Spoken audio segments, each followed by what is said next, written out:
오늘은 GMO 논란을 암을 풀다 중에서 가장 핵심적인 내용을 다루는 내용을 하겠습니다.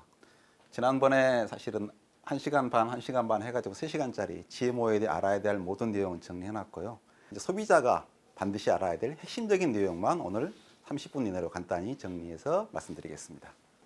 이번에 사실은 이제 소비자가 국민청원을 했죠. 안전 표시제를 해달라고. 그런데 이번에 이제 표시제한 것에 대해서는 좀 유보를 하는, 좀 더 연구를 해보겠다라고 답변을 했어요. 그랬더니 그래서 개탄한다, 경악한다라고 반응을 했더라고요. 도대체 GMO에 대한 논란은 어떻게 해야 해소가 될지 좀 알아보겠습니다. 사실은 GMO에 대해서 GMO 표시를 해달라고 한 사람이 알고자 하는 목적보다는 사실 쓰지 말라는 목적이 강하거든요. 그러니까 우리가 GMO를 제대로 알고 있고 공평하게 알고 있다 그러면 표시제를 해도 상관이 없어요. 근데 지금 현재는 일방적으로 GMO가 나쁘다는 의견만 돼 있는데 표시를 하라는 이야기는 그냥 쓰지 말라는 이야기가 똑같은 이야기죠. 그래서 알 권리를 주장하는 사람들이 만약에 좀 제대로 알리기 위해서 노력을 했으면 말에 정당성이 있을 건데 제가 봐서는 별로 정당성이 없는 것 같습니다. 한마디로 입장을 정리해 보면 GMO에 찬성하는 사람들은 기존의 육종 제품과 안전에 아무런 차이가 없다. 가장 정밀한 육종이다. 이미 검증은 충분하다. 더 이상 육종으로 해결할 수밖에 없기 때문에 GMO 개발을 해야 된다라고 말하고 있고요. 반대하는 사람 중에서 일부는 뭐 발암성이 있다, 독성이 있다, 위험하다는 증거가 있다고 말하는데 여기 있는 것은 하나도 사실이 아닙니다. 만약 사실이면 반드시 지금이라도 그 품종은 취소를 해야 되는 거죠. 그래서 사실은 조금은 GMO에 대해 제대로 고민해 본 사람은 무슨 이야기를 하냐 그러면 그 조작이 자연에 없는, 육종은 그래도 옛날에 해왔던 것을 압축적으로 빨리 한 거지 기존 해왔던 방식이라서 큰 문제가 없는데 GMO는 인간이 인위적으로 자연에 없던 현상을 하고 있는 거라서 뭐 그동안 20년을 먹었다 그러지만 이걸로 불충분하다. 몇 세대가 지나봐야 아는 거지. 지금은 안전하다 그래도 시간이 지나면 위험이 반드시 등장할 것이다. 사실은 위험하다는 증거뿐만 아니라 거꾸로 효능이 드러날 수도 있는데 그건 절대로 인정하지 않고 그냥 언젠가 어떤 위험성이 밝혀지지 않은 위험성이, 그러면 이거에 대해서 과학적인 답변을 할 수 있냐 그러면 참 이게 답변이 애매하거든요. 답변을 할 수 없냐 그러면 고민을 해보면 답을 찾을 수가 있습니다. 그래서 오늘 보면 사실은 이걸 고민할 필요도 없이 한국 사람은 걱정할 필요가 없어요. 왜냐 그러면 안 먹고 있으니까. 그리고 실제로는 증거가 있다 이것은 다 사실이 아닌 거고 아직 안전성 검증이, 그러니까 뭐 당신들이 아직 위험하다는 증거가 없지만 당신들이 안전을 증명하지도 않았느냐, 못하지 않았느냐라고 한 거에 대한 생각도 좀 바뀔 수 있을 겁니다. 사실은 우리가 얼만큼 잘못 알고 있냐 그러면 그러니까 애들 키우는 사람 특히 민감하거든요. 그 사람 게시판에 우연히 봤더니 이 토마토, 대여 토마토 샀는데 생긴 게 꼭 GMO같이 생겼다. 그래서 못 먹겠다고 버렸답니다. 도대체 이 토마토를 갖고 어떻게 GMO라고 판단할 수 있을까? 그래서 사람들이 이제 옛날에 최초로 GMO로 개발된 것은 토마토라는 걸 기억하고 있는 것 같아요. 그래서 이런 화면이 있었는데 이쪽은 GMO고 이쪽은 유기농이다라고 하는 영상이 있었는데 그 사람들이 거꾸로 기억하고 있는 거죠. 토마토가 GMO야? 화면에 봤을 때 뭔가가 안 좋게 생겼으면 GMO라고 착각하고 있는 거죠. 그러니까 이거 보니까 GMO라고 그런 것 같아요. 제가 봐서는. 근데 사실 우리나라 GMO 토마토는 없거든요. 근본적으로. 더 황당한 건 이런 것 같은 거죠. 계란이 있는데 계란은 아직 한 번도 GMO로 개발된 적이 없어요. 근데 이렇게 파래지는 것은 GMO, 그러니까 약간 좀 이상해 보이면 GMO라고 생각하는 거, 자기 마음에 안 들면. 그리고 이걸 보면 상식적으로 이렇게 사람은 구별을 못해도 다람쥐는 구별할 줄 안다. 봐라. 유기농만 먹지 GMO는 안 먹지 않냐. 근데 황당한 거잖아요. 사실은 GMO라고 하는 게 유기농보다 생산성이 작잖아. 크기가 작아. 작으면 누가 이걸 생산하겠어요? 큰 걸 생산하지. 그럼 이게 GMO가 더 크거나 보통 맨날 큰 거 생각하면서 갑자기 여기다가 유기농 붙이고 이렇게 나와갖고 이건 다람쥐도 안다 이러면 또 그걸 또 바로 믿어요. 그러니까 우리가 판단력이 없고 이렇게 사실 사소한 것부터 좀 중요한 것까지 순전 영토류 정보만 돼 있는 사람한테서 그걸 바로잡을 생각은 하지 않고 알 권리가 중요하니까 안전 표시제를 해달라. 그 자체가 별로 맞지 않는 거죠. 소비자가 알아야 할 내용은 생각보다 굉장히 간단합니다. 뭐 수십만 종, 아니면 수백 종 개발된 것처럼 알고 있는데요. 실제로 개발된 건 한 20종 됩니다. 그 중에서 우리나라에 수입이 허용된 품목은 6가지. 근데 실제로 수입되고 있는 건 2종밖에 없어요. 세계적으로 봐도 그렇게 많은 종이 개발되고 있다고 그러지만 상업적으로 재배되고 있는 것은 제일 압도적으로 많은 게 콩, 그 다음이 옥수수. 면화는 별로 식용이 아니죠. 그래도 세 번째고요. 그 밑에 있는 건 거의 무시해도 좀 작은 양입니다. 그래서 우리나라가 주로 옥수수하고 대두를 반반씩 100만 톤 정도 수입하고 있는데 중간에 잠깐 채종류를 카놀라를 수입하다가 지금 수입 안 해요. 그러니까 한국은 GMO를 재배하지도 않고 그렇죠? 딱 두 가지 옥수수 콩밖에 없다. 이걸 알아줘야 되는데 그러고 나면 아까 토마토를 걱정할 일도 뭐 계란을 걱정할 일도 오만 걱정할 일도 하나도 없죠. 근데 너무 이것도 모르니까 걱정을 많이 하는 거예요. 자, 그러면 우리나라가 제일 많이 소비하고 있는 데라고 보통 말을 해요. 식용 GMO 수입 1위라고 말하는데 이것도 사실이 아니거든요. 왜냐하면 미국에서 세계 GMO의 절반 이상을 수출하는 나라가 미국인데 미국의 수출 2016년을 보면은 압도적으로 중국이 많이 수입해 가요. 콩에 대해서는. 세계 10위권 안에도 한국은 없어요. 그러니까 우리나라가 사실 콩 같은 경우는 쌀은 남고 그나마 그 감자 고구마 정도나 좀 남고 있지 나머지 건 10% 정도밖에 안 되거든요. 그래서 평균이 20%가 안 됩니다. 자급률이. 그중에서 옥수수는 10%, 밀 같은 경우는 콩은 10%, 옥수수는 1%밖에 안 되죠. 99% 수입입니다.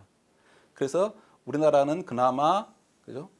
옥수수는 좀 세계 3위권 정도로 수입하지만 우리나라가 GMO 소비는 1위는 전 사실이 아니다.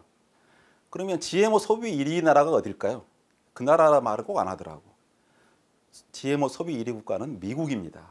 그러니까 최초로 GMO를 개발했고 지금도 GMO를 단일 국가로는 제일 많이 개발하고 있죠. 그래서 이때 1996년도 개발 시작해서 쭉 생산량이 늘고 있는데 최근 추세가 줄어들고 있는 이유는 뭐냐면 대부분 다 이미 GMO로 키울 만큼 키우고 90% 이상이 GMO이기 때문에 더 안 늘어나고 남미 쪽에서 북미, 캐나다하고 미국에서 많이 생산하다가 남미 쪽이 많이 생산하고 있는 그런 추세고 다른 나라가 더 늘겠죠. 조금씩. 근데 미국 같은 경우는 이미 이 작물의 90% 이상은 GMO로 대체됐다.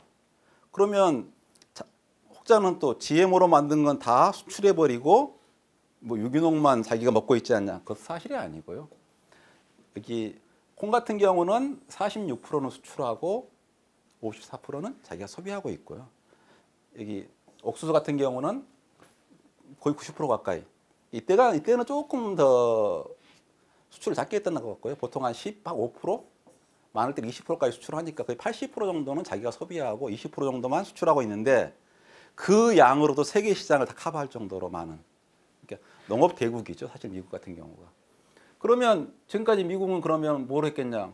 그냥 표시도 안 하고 먹었어요. 이제서야 GMO 표시를 요구하고 있고 그동안은 전혀 우리나라처럼 표시 제도가 있지도 않았고 구별도 안 했고 그냥 쓰고 싶은 대로 썼던 나라입니다. 그러니까 압도적으로 생산을 많이 하고 소비를 많이 했던 나라는 미국인데 알코올이 표시한 사람들은 항상 가장 강력하게 규제하고 있는 유럽 상황만 얘기하는 거죠. 그러니까 정보가 편파적으로 얘기하는 거죠. 자, 그래서 그럼 우리나라가 콩을 수입해 오잖아요. 수입해 오는데 전부 다 GMO만 수입해, 그러니까 국산이 있고 국산 10%가 있고 90% 수입해 오는데 수입해 온 것 중에서 70%는 GMO고 23% 정도가 난 GMO. 왜 난 GMO를 수입했을까요? 사실 콩으로 만드는 게 콩나물, 두유, 두부, 나머지 원료 들어가지만 이런 거 들어오는데 여기에 GMO 콩을 쓰는 경우는 없습니다. 그냥 보면 알 수 있죠. 유기농 써 있으면 당연히 수입이거나 국산이거나 유기농, 사실 수입일 가능성이 대부분이고요. 국내에 이제 유기농 콩이 별로 없으니까. 그나마 국산 콩, 그다음에 표시가 안 돼 있잖아요. 이런 건 표시가 안 돼 있으면 수입이죠. 수입인데 GMO 표시를 왜 안 했냐? 난 GMO로 갖다가 썼으니까. 그렇죠? 이것도 마찬가지로 유기농, 국산 이렇게 뭐 다 있지만 우리나라에 GMO 콩을 써서 만든 제품은 없습니다. 우리나라에서 국산이나 수입 난 GMO로는 콩나물, 두부, 된장, 간장 뭐 이런 것 그러니까 만들었지 전혀 GMO로 만든 적은 없고요. GMO 식용이 이만큼 들어왔는데 이 중에서 이걸 보시면 콩 자체가 지방이 18% 정도 있거든요. 나머지 이만큼이 탄수화물이고 그다음에 이만큼 40% 가까운 게 단백질이 있어요. 근데 식품에 쓰고 있는 것은 유일한 것은 지방만 쓰고 있습니다. 단백질이 훨씬 더 비싼 원료인데 불구하고 전부 다 이건 그냥 사료용으로 쓰고 있어요. 그러면 사실 콩 단백질 갖고 간장 만들면 참 좋을 텐데 분해하고 표시할 필요도 없는데 그냥 분해되면은 안 나타납니까? 간장에도 안 써요. 그다음에 옥수수 같은 경우는 사실 원래 이제 콩이 예외적으로 단백질하고 지방이 많은 거고 보통은 다 탄수화물이 다 많아요. 식물은 전부 다. 그래서 탄수화물인 전분당 가공에 쓰고 있고 지방이 좀밖에 없거든요. 그래서 옥수수 기름은 비중이 작아요. 나머지 부분은 다 사료용으로 쓰고 있고. 근데 제일 중요한 건 뭐냐 그러면 탄수화물, 전분이라고 하는 것은 뭐 이름은 뭐 감자전분, 옥수수 다 밀전분 다 다르면 그 전분체를 다르지만 구성하고 있는 분자는 딱 하나 포도당으로 되어 있습니다. 우리 학교 다닐 때 광합성 배우잖아요. 광합성이라는 건 뭐예요? 물에서 수소 이온을 떼다가 이산화탄소에다가 붙여가지고 탄소에다가 탄수화물 이거거든요. 그러면 이건 너무 간단하게 도시한 거지만 이것이 6개 붙어 있으면 이게 포도당입니다.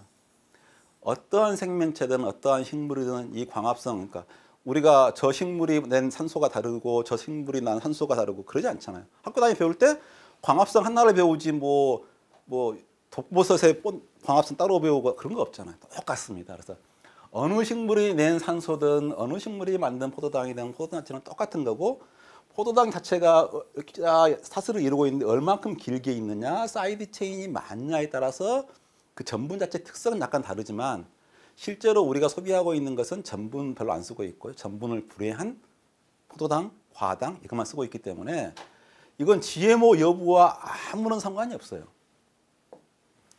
그다음에 기름 같은 경우도 사실은 포도당으로부터 만듭니다. 포도당이 분해가 되면 그리세롤이 만들어지고 그리세롤에 아세틸코A라고 나와 있는데 이것은 탄수화물 2개예요. 2개짜리를 땅 붙여서 보통 12개, 16개, 18개짜리가 제일 많고 이렇게 이중결합이라고 하는 부분 탄소가 2개 없이 직선으로 이어진 결합을 포화결합, 이중결합이 있으면 불포화결합, 하나 있을 때는 단일, 요것은 2개, 3개, 요거 닭가라 그러죠. 2개 이상 있으면. 그래서 지방이라고 하는 것은 거의 5가지 정도의 지방산이 여기가 뭐가 붙었냐 조합이지 차이가 없습니다. 그래서 지방 같은 경우가 뭐 GMO 대상도 아니고 분석하기 어려운 것도 아니고 어떠한 식물에서 유래했던 요 어떤 지방이 얼만큼 들어있냐 차이가 있지 그 외의 차이는 없어요.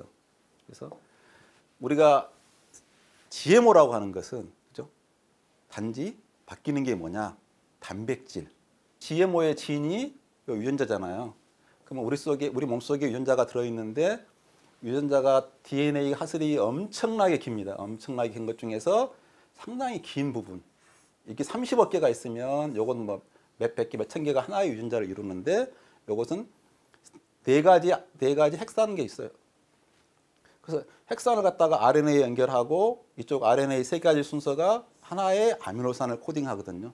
그럼 우리 몸속에 단백질을 합성하는 아미노산은 20종이 있어가지고 그러면 실제로 이것도 GMO도 어떤 모든 생명체에서 핵산을 분해하면 4종류의 핵산, 단백질을 분해하면 20종류의 아미노산 이것밖에 없어요. 차이는 없어요.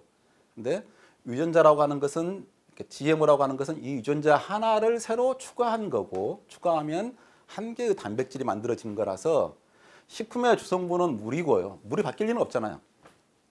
탄수화물 바뀔 리 없고 지방 바뀔 리 없고 단백질 중에서 0.0001% 정도가 바뀌어요. 그러니까 사실 단백질이 아닌 경우에는 GMO에 대해서 아무런 신경 쓸 필요가 없는 거죠. 그럼 결국 우리나라는 세계에서 제일 많이 먹는 나라 아니고 많이 먹는 나라는 미국이고 그동안 미국은 아무런 표시도 않고 자유롭게 무차별적으로 먹었고 우리는 옛날부터 표시를 했고 쓰고 있는 건 실제로 GMO가 아무런 상관이 없는 단백질을 빼고 나머지 성분 탄수화물과 지방만 썼기 때문에 한국 사람이 GMO를 걱정할 이유가 하나도 없다. 사실 안전하다고 막 하고 있는데 안전하든 말든 먹지도 않으면서 안전을 얘기할 필요가 하나도 없다. 이게 결론입니다. 이걸 믿으셔야 되는 거죠. 그러면 이 사람들은 야, 뭘 주장하냐? 짝퉁이다. 우리나라가 마치 세계에서 제일 많이 먹는 것처럼 먹고 있는데 왜 표시된 제품이 없냐? 설명드렸죠? 표시된 규정에가 사실은 이 사람들은 주장하고 있는 게 예외 없는 표시, GMO 사용 금지, 난 GMO가 표시 불가능하게 된 걸 갖다 표시하게 해달라. 어떤 봐서는 문제가 없지만 세 가지 다 문제가 있어요. 지금 주장 자체가. 그래서 사실 우리나라 같은 경우는 아직 미국은 이제야 시행하려고 있고 세계에서 두 번째, EU가 제일 먼저 실시했어요. 그러니까 우리나라 99년, 2000년대 실시해가지고 세계 두 번째 정도 되는 나라입니다. 비슷한 시기에 많이 했고요. 그리고 처벌 기준도 굉장히 강력하죠. 만약에 표시를 GMO를 쓰면서 표시를 안 했다. 그럴 때는 바로 적발되면 15일 영업정지했다 벌금 3천만 원. 그러니까 한 제품이 제조정지가 15일 한 달 먹으면 또 생산하지 말라는 얘기가 똑같은 거지 뭐. 끝나는 거죠. 제품 성명은. 상당히 다른 어떠한 표시보다 강력하게 처벌을 합니다. 그리고 예전에는 5개의 주 원료만 하다가 지금 모든 원료에 그자 크게. 그리고 난 GMO 표시를 못한다고 되어 있는데 하게 되어 있잖아요. 이렇게. 근데 규정이 정해져 있죠. 콩, 옥수수, 면화, 카놀라, 사탕무, 알팔파에 대해서. 이게 수입 허용된 거거든요. 우리나라에. 실제로 들어오고 있는 것은 3가지 들어오다가 2개만 들어오고 있지만 우리나라에 요건 허용이 돼 있으니까 언제든지 들어올 수 있으니까 안 썼다는 표시를 할 수 있다. 이거에 대해서. 이렇게 돼 있죠. 근데 이제 문제가 되는 게 시비 거는 게 이거죠. GMO를 썼더라도 검사 불능인 경우 유전자가 남아있지 않고 단백질이 남아있지 않고 확인될 수 없는 전분당과 식용유는 표시 안 해도 된다고 하는 거에 대해서. 그러니까 사실 난 GMO 표시 같은 경우 다른 나라는 정확하게 규정돼 돼 있지 않아요. 우리나라만 정확하게 규정이 돼 있지. 그래서 이제 그 GMO 이번에 표시하던 사람이 사실 요청하는 건 이거더라고요. 0.9%까지 허용해 달라 들어있으면. 근데 이게 말이 안 되는 게 뭐냐 그러면 우리가 GMO 원료를 0.1%가 썼으면 얘보다 작잖아요. 그러면 0.1% 썼던 0.001 전원료 표시고 함량에 관계없이 다 표시하라 그랬으니까 GMO 0.01% 쓴 게 난 GMO 0.09% 혼입된 거보다 작은데도 불구하고 얘는 무조건 표시해야 되는데 자기는 봐달라. 그러면 아까 식용유하고 전분당에는 GMO 자체가 0.00001도 없어요. 보장할 수 있어. 그건 내 표시해달라고 하면서 자기가 쓰고 있는 것은 혼입한 건 허용해달라. 이게 좀 어폐가 있는 거죠. 지금도 보면 라면에서 GMO 검출되고 난리예요. 라면에서 어디가 검출되냐면 수프가 아니라 면에서 검출됐거든요. 근데 면의 주성분은 밀가루잖아요. 밀가루는 GMO가 없어요. 근데 여기 들어가는 뭐 혼입됐겠죠, 약간. 혼입됐으니까 양이 0.01%도 안 되겠죠. 훨씬 작겠죠. 근데 혼입된 걸 마치 쓴 것처럼 얘기를 하는 사람들이 이걸 떠드는 사람들이 그럼 자기들이 나서서 야 라면에 들어갔단 말은 그냥 혼입된 거니까 말하지 말자라고 얘기하면 좋을 텐데 뭐 옥수수 요거 라면에 들어갔어요. 들어가지 않은 간장 들고 나온 사람들이 자기 0.9% 허용해달라고 하는 것은 전혀 이게 어폐가 있는 거죠. 그래서 사실 표시사항에 대해서는 상당히 천연, 뭐 없다는 거에 대해서 상당히 까다롭게 해요. 왜냐하면 그걸 마케팅에 많이 활용하거든요. 만약에 이 제품을 놓고 천연 맞잖아요. 난지에 뭐 개런티 할 수 있죠? 무색소, 무향료, 글루텐 프리, 노 슈가, 칼로리 제로 다 합칠 수가 있죠. 근데 이걸 놓고 표시를 하면 말이 안 되잖아요. 웃긴 이야기잖아. 그럼 이 사람이 또 나왔어. 뭐라고 하냐? 아, 이건 인간이 냉장고에서 만든 전기를 쓴 인위적인 제품이고 나는 자연의 얼음이야. 이게 훨씬 건강에 좋은 거야 라고 광고하고 있으면 사실 이런 식의 마케팅이 너무 많아요. 아무것도 가치가 없는 걸 놓고 대단한 뭐 천연 좋아하니까 야생의 힘이 있는 얼음이에요. 이런 식으로. 따지고 보면 이런 식이 돼. 식품화학자거든요. 그래서 표시사항을 엄격하게 효능 광고라든가 엄격하게 제한되어 있는데 마치 무슨 자기만의 그렇게 억압받는 것처럼 자기는 거꾸로 없는 것도 표시하라 그러면서 자기는 있는 것도 표시 안 하게 달라고 말한 것은 공평하지가 않죠. 그래서 사실 우리가 쓰고 있는 것은 이미 충분히 알려졌죠. 어느 회사가 얼마큼 들어있고 어디 쓰고 있고 투명하게 밝혀져 있습니다. 밝혀진 게 대두유, 물엿, 과당, 옥수수유 얼마큼 만들어졌고 쓰고 있는데 이거 자체는 기름 같은 경우는 분리해서 정제 과정을 거치기 때문에 거꾸로 이걸 시비를 걸면 되죠. 그러니까 우리가 정제염, 정제당, 거기에는 영양가 하나도 없어요. 여기는 기름밖에 없어요. 여기는 당밖에 없어요. 나머지 어떠한 미네랄도 없어요. 뭐 비타민도 없어요. 차라리 이걸 갖고 시비 걸면 시비가 돼. 근데 여기다 놓고 다른 건 이야기를 하면 말이 안 되는 거죠. 여기에는 잔류농약도 없고 순수한 거의 성분만 들어 있습니다. 그래서 가장 안전한 성분이에요. 그리고 좀 제발 좀 말할 때 유럽하고 우리나라하고 여건이 전혀 다르거든요. 그러니까 미국은 GMO를 만들어 수출하는 나라고 유럽 같은 경우는 GMO로부터 방어를 해야 될 입장이에요. 그럼 지금 자기들이 식량이 대부분 이쪽에 남는 나라잖아요. 우리나라는 형편없이 일본하고는 수입해야 되는 나라고 수입하는 국가하고 수출하는 입장은 다른데 이쪽은 당연히 GMO 안전하고 무관하게 최대한 표시를 하게 만들고 논리적인 부분, 억지는 쓸 수 없지만 억지스럽지 않은 부분 최대한으로 집어넣어가지고 방어를 하면 자기 농산물이 쓰이잖아요. 근데 우리나라는 차이가 너무 많이 나서 난 GMO 수입산을 쓰지 국산을 쓸 여건이 안 된다고. 그러니까 갑자기 유럽의 기준만, 유럽은 왜 0.9%인데 우리나라는 마치 우리나라가 막 많이 들어가는 것처럼 그렇지는 않죠. 비의도적 혼입이기 때문에 똑같이 일부러 넣으면 무조건 불법이고요. 자연스럽게 스며들었는데 여기 보통 한 0.5% 정도, 0.5 이 정도에 많이 들어있는데 어쩌다가 규정이 통과하면 얘는 처벌을 하겠다는 이야기고 우리나라는 3%라고 하지만 전부 다 이쪽에 가 있어요. 이런 제품이 있는 게 아니라. 일본 같은 경우는 5%예요. 근데 꼭 5%인 나라, 우리보다 훨씬 규정이 약한 나라 말하지 않고 없는 나라 말하지 않고 가장 강력한 EU만 비교해서 우리나라가 마치 EU 따라가면 모든 게 해결되고 EU만이 뭐 대단한 나라인 것처럼 깊은 속의 내막을 봐야 되는데 좀 그런 문제가 있는 것 같아요. 그래서 이번에 결국 일어날 일은 뭐냐? 완전 표시제를 하는 이야기는 결국은 간단하죠. 전분당과 식용유에도 표시를 해라. 그럼 그래서 그거 안 쓰고 국산을 쓰면 좋을 텐데 그럴 여건이 안 돼요. 우리나라는 이미 사실 요건 주 원료잖아요. 두부는 콩으로 만드는데 여기에도 난 GMO를 안 쓰고 있는데 GMO 하다가 GMO 식용유를 만들 이유는 없잖아. 쓸 이유는. 거기에 주원료가 아닌데도 불구하고 이것도 안 쓰고 있는데 쓰겠어요?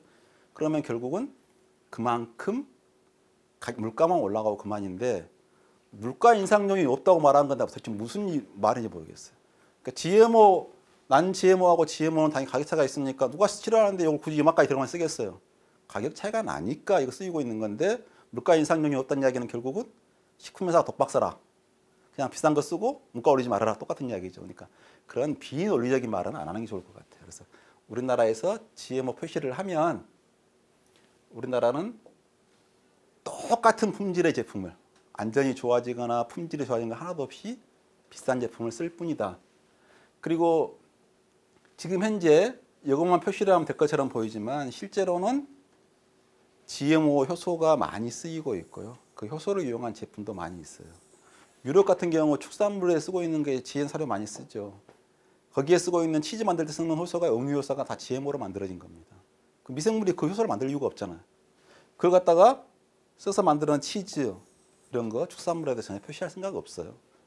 자기들 또 GMO 표시제를 전략적으로 하려고 하고 있는 거지 GMO를 위험하게 생각하지 않아요.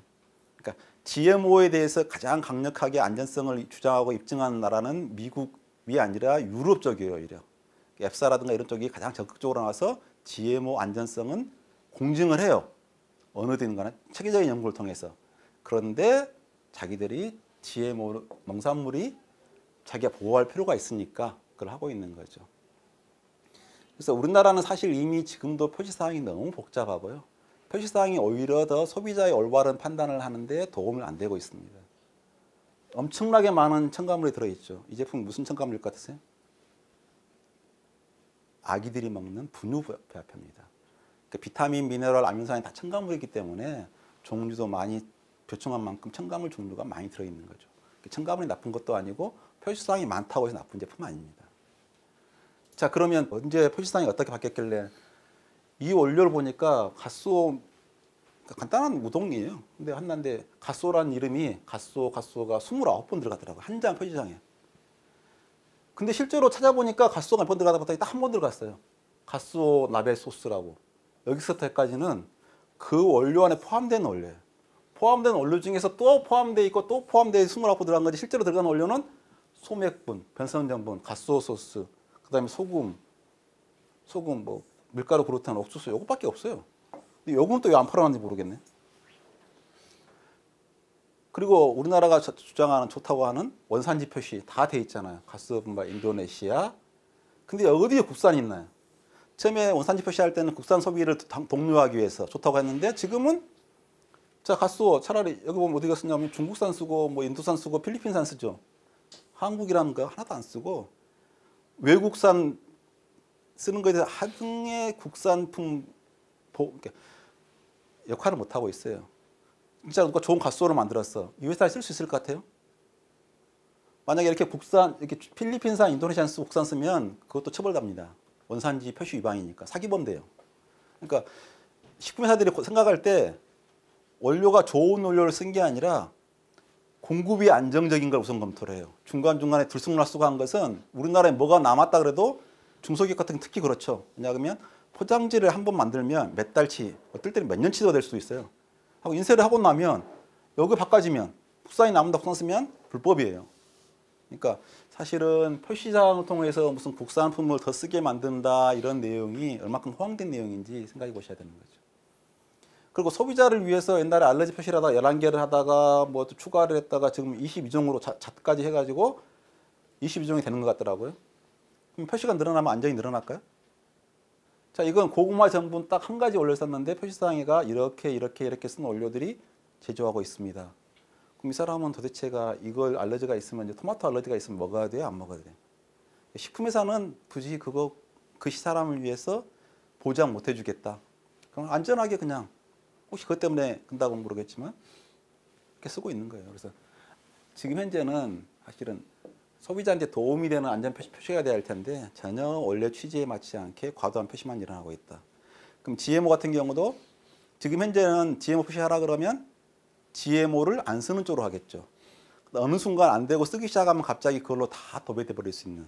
거꾸로 GMO라고 무조건 표시해놓고 난 GMO 쓰면 그것도 불법이니까 GMO만 써버리는 세상이 될지도 모르겠죠. 그러니까 좀 현명하게 대처할 필요가 있습니다. 그래서 GMO에 대해서는 지금 너무 잘못 알려진 유치한 정보가 많죠.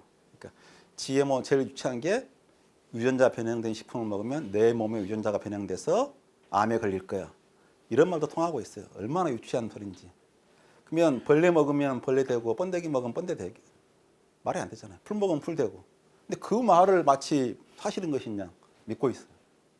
우리가 GMO를 통해서 유전자를 갖다가 하나 아니면 두 개를 첨가되면 그 많은 수만 개의 유전자 중에서 하나라는 유전자가 들어가면 하고 있는 일은 RNA를 통해서 한 개의 단백질이 만들어지죠. 그러니까 옥수수 같은 경우는 34,000개 유전자가 있으니까 그 속에 있는 단백질의 종류가 최소한 34,000가지라는 거예요. 그런데 우리가 순식간에 34,000종류의 어떤 변화가 있는지를 확인 못해요. 당연히 우리가 새로 추가한 단백질 유전자를 통해서 만들어지는 단백질이 있다 그러면 그거에 대해서는 완벽하게 검증을 다 해놨는데 혹시 그 과정에 다른 유전자가 바뀌어가지고 다른 단백질의 모양이 바뀌었는지 확인할 방법이 없지 않냐고 말하면 참 난감한 거죠. 지금까지 그래서 이것 때문에 사실은 그렇게 실험을 하는 이유예요. 이론적으로는 유전자 하나 집어넣고 그 만든 단백질이 이거니까 이거 검사 끝났으면 굳이 실험할 것도 없고 뭐 독성 테스트 할 이유도 없거든요. 근데 그 과정에 혹시 다른 단백질이 뭔가 바뀌지 않았냐 이거에 대해서 보장할 수가 없으니까 그러면 뭐 독성 실험을 하고 3개월 동안 휴식하고 이런 거지 다른 이유는 없습니다. 근데 사람들은 이제 오해하고 있는 게 자 유전자가 바뀌는 GMO라고 하는 것은 인간이 개발한 기술이다라고 알고 있는데 전혀 사실이 아닙니다. 그러니까 세균 같은 경우만 하더라도 세균 자체는 스스로 그냥 딱딱딱 복사해서 증식해 버리거든요. 근데 중간 뜨문뜨문하게 옆에 있는 균들하고 유전자를 갖다가 교환을 하거나 박사해요.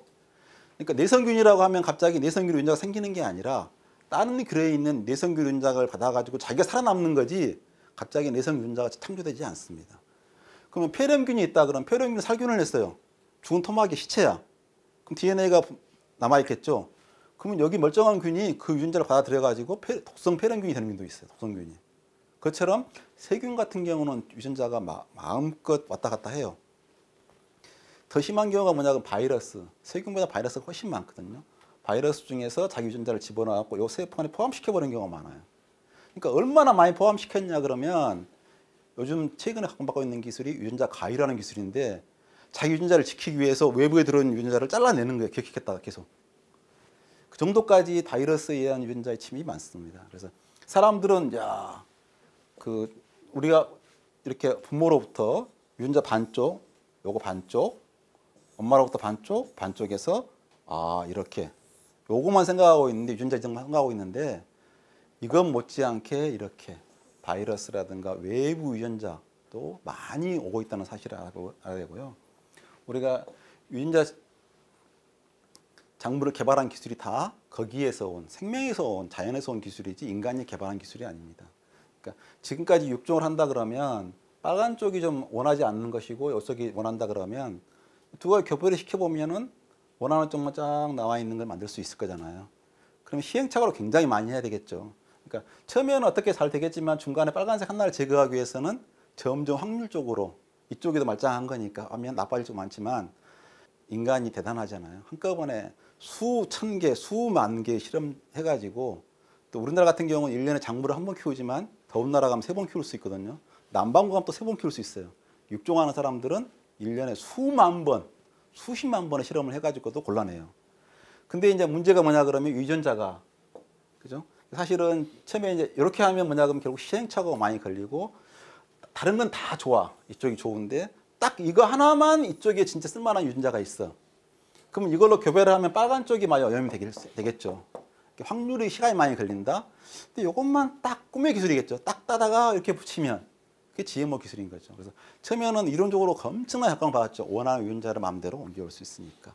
또 더군다나 뭐냐 그럼 이건 그 종과는 관계없이 딱 떼서 붙이는 기술만 있으면 되니까. 그래서 개발을 해갖고 사실 이런 기술이 발견된 게 67년, 70년에 겨우 이걸 유전자를 자르고 붙이는 효소가 발견됐어요. 근데 인슐린 개발한 게 76년이냐. 불과 6년 만에 상품화가 된 거예요. 그러면 이건 뭐냐 그러면 인간의 유전자. 원래는 이제 소, 개 이런 돼지 그 인슐린하고 인간의 인슐린하고는 아미노산 하나만 차이가 나고 똑같거든요, 거의. 근데 돼지 유전자를 쓰다가 사람의 유전자, 11번 유전자 중에서 그 유전자를 따다가 대장균에 넣어서 이걸 키우니까 무한히 증식되니까 엄청나게 많은 양을 기존의 돼지의 상보다 훨씬 안전하고 위생적이고 부작용도 없는 인슐린을 만들어낸 거죠. 이게 개발된 게 76년에서 쓰기 시작했으니까 벌써 42년이 된 거예요. 직접 우리 혈관에다가 GMO 물질 자체를 순도 99%짜리를 그러니까 옥수수를 먹으면 옥수수 중에서 바뀐 부분이 0.0001%도 안 돼요. 효소기 때문에 발현이 많이 안 되고. 근데 그냥 인슐린 같은 경우는 사실 GMO 그 자체를 갖다가 그것도 먹어서 분해된 것도 아니라 혈관에 직접 집어넣어버린 역사가 40년이 넘었어요. 근데 이런 걸 말하냐? 그건 말하지 않고 있지도 않은 위험을 말하는 거죠. 실제로 우리가 쓰고 있는 유전자가 딱 두 가지밖에 없는데 BT 저항성, 그다음에 그리포 제초제 저항성 두 가지밖에 없는데 그 두 가지 물질에 대해서는 완벽하게 검증이 끝나 있습니다. 안전해요. 양도 작고 엄청나게 작은 양이고. 그래서 그런데 실제로 육종 같은 경우는 자연의 산물이라 그러는데 자연의 산물 아니거든요. 방사선을 쪼여가지고 유전자를 갖다가 따오는 게 아니라 그냥 화학 물질로 유전자 변이 물질이 있거든요. 변이를 일으키고 여기다가 방사선을 쪼여가지고 변이를 일으켜버려요. 대부분 안 좋은 쪽으로 나오겠죠. 근데 우연히 한두 개 좋은 쪽으로 나올 수가 있어요. 그럼 좋은 쪽으로 나왔는데 나머지 부분에 안 좋은 변화가 있을 수가 있는데 그거에 대해서는 아무 말도 안 해요. 관심도 없어. 근데 이건 검증돼 있고 다른 거에 손상될 확률이 훨씬 작아요. 무차별적으로 그 화학 물질을 쪼이는 거고 방사선을 쪼이는 건데 이건 딱 이 부분만 건드리려고 하는데 중간에 별로 안 건드렸을 것 같은데 거의 안 건드렸을 것 같은데 건드렸으니까 이걸 검사하라 그러고 이렇게 돌연변이 일으킨 거에 대해서는 그냥 안전해 라고 믿는 대단한 거죠. 실제로 잡종 강세도 자연에 거의 없어요. 노쇠하고 당나귀하고 이게 자연에 있는가요? 배수체 이것도 없고요. 배수체라고 하는 게 원래 부모 반, 아빠 반, 엄마 반 들어와야 되는데 한쪽을 갖다가 분열이 안 일어나게 만들어가지고 두 개를 그대로 와갖고 이쪽에 하나가 오니까 세 배가 됐잖아요. 또 이것도 분열 아니고 6배체도 만들어 놓은 것도 있어요. 원래 2배체 해야 되는데 3배체나 6배체를 만들어가지고 그럼 뭐해? 번식을 못해. 번식을 못하니까 쓸데없는 짓을 안 해. 그냥 쑥쑥 크기만 해. 먹기 편해. 씨 없으니까. 그렇게 만든 것은 걱정하지 않고 돌연변이 쪽 같은 경우는 방사선 화학 물질로 무차별하게 돌연변이를 일으켜가지고 어디서 일어난지도 모르고 얼마큼 많이 일어난지도 모르고 아무것도 검증도 안 돼 있는데 그냥 받아들여. 아무 안전하다고. 근데 얘만 딱 알 수 있는 유전자, 유일하게 어떤 변화가 있는지 알고 있는 유전자 변화인데 그걸 놓고 그렇게 위험하다고 하는 것 자체는 상당히 넌센스한 게 아닌가. 그리고 사실은 유전자는 굉장히 공통적입니다. 세균의 유전자가 온다 그래서 우리 유전자의 37%는 세균에 왔고 그다음에 효모가 하면은 우리 유전자의 절반 이상 60%는 똑같아요. 동물의 유전자가 더 많죠. 척추동물. 그러니까 우리의 유전자하고 쥐의 유전자하고 90% 같고 침팬지하고 98% 같아요. 그래서 유전자에 대해서 그렇게 뭘 옮겼다 그래서 효과 볼 수 있는 유전자가 거의 없고요. 근데 인간의 유전자 중에 8% 정도는 바이러스에 들어온 외래 유전자입니다. 우리 몸 자체가 GMO인 거죠. 그래서 사실은 원래 이렇게 F1 교잡이라고 하는 게 요거하고 요걸 교잡시켰는데 훨씬 큰 게 나와요.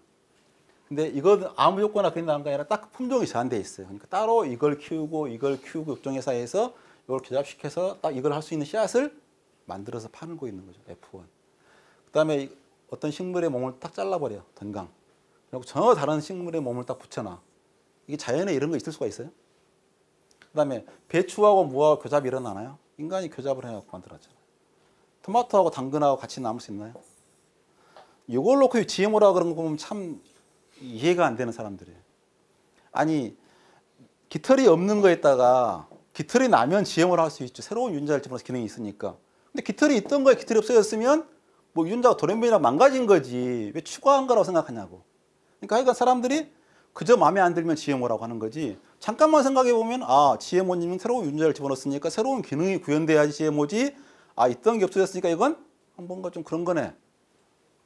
그래야 되는데 생각할 수 없는 거죠. 그러니까 사실은 육종 자체가 훨씬 더 자연에 없는 것이다.